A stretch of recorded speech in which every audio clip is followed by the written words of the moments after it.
Thank you, Mr. Deputy Speaker, and it's a great honour to follow the honourable member from Weaver Vale, a very impassioned speech there, and a great honour to follow my honourable friend, North East Derbyshire, who did it without notes. I intend to do no such thing. ATOL equals peace of mind. If it's protected by ATOL, you were safe to go on holiday.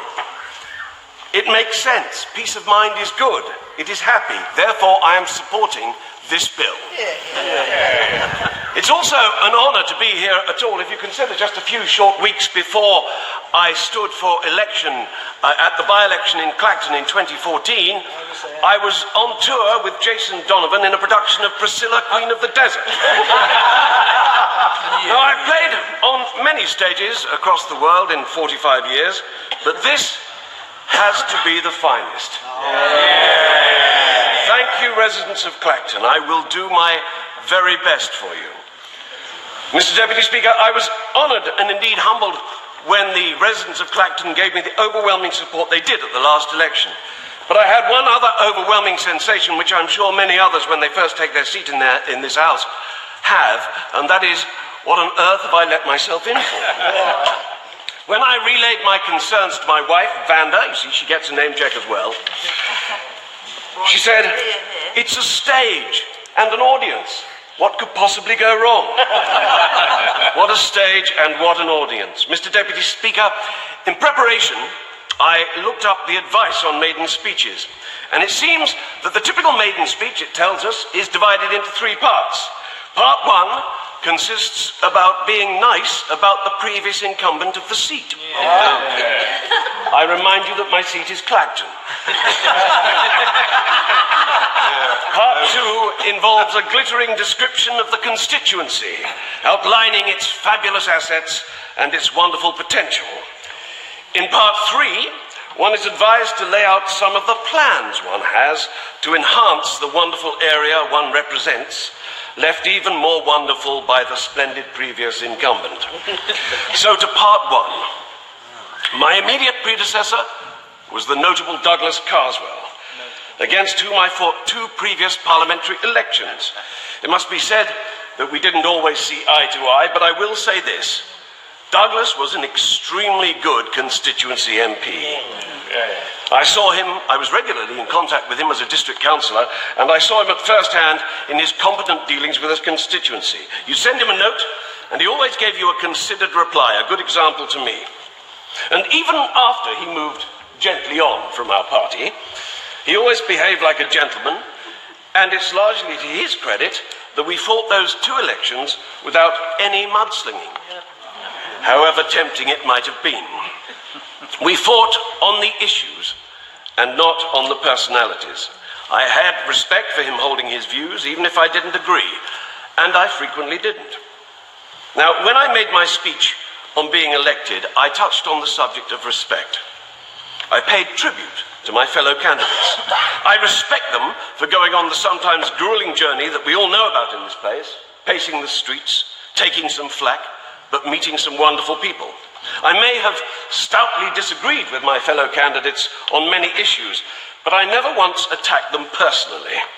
You can check Facebook or Twitter or any of the other social media platforms, and you'll see I never denigrated them. It seems to me a pity that we've reached a nadir through a social media where a lot of plain nastiness is regular.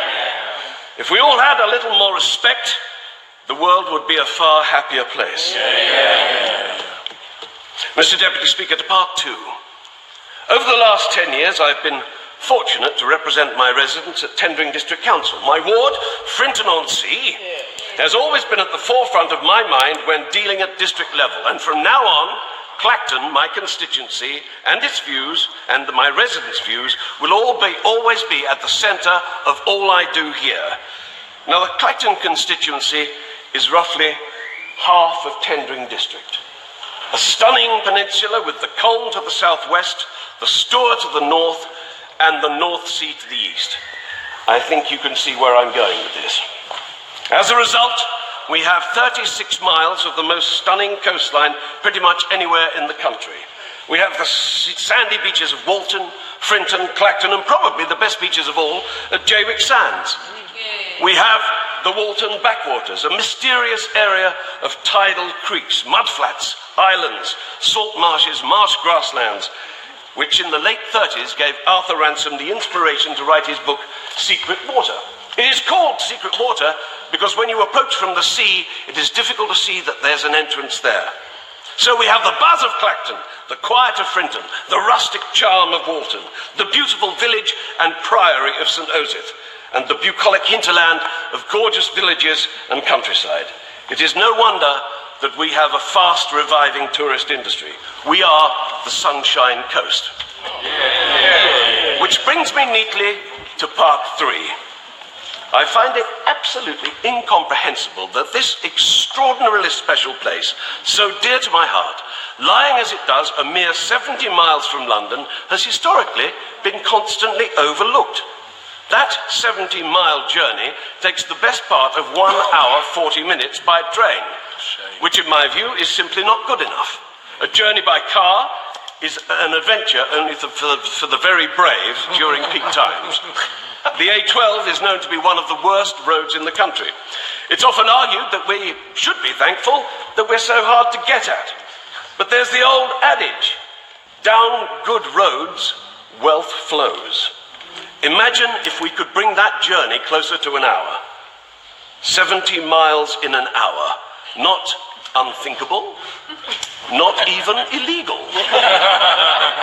We would suddenly get the wealth of London on our doorstep, and we would regenerate.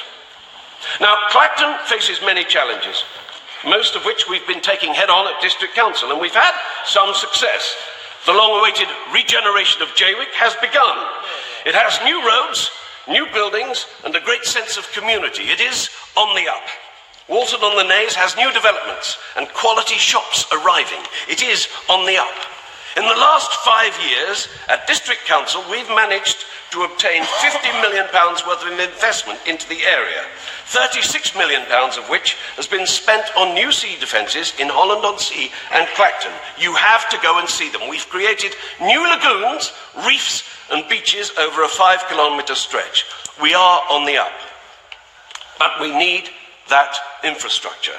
And that, Mr. Deputy Speaker, is just one of my priorities for our much overlooked constituency.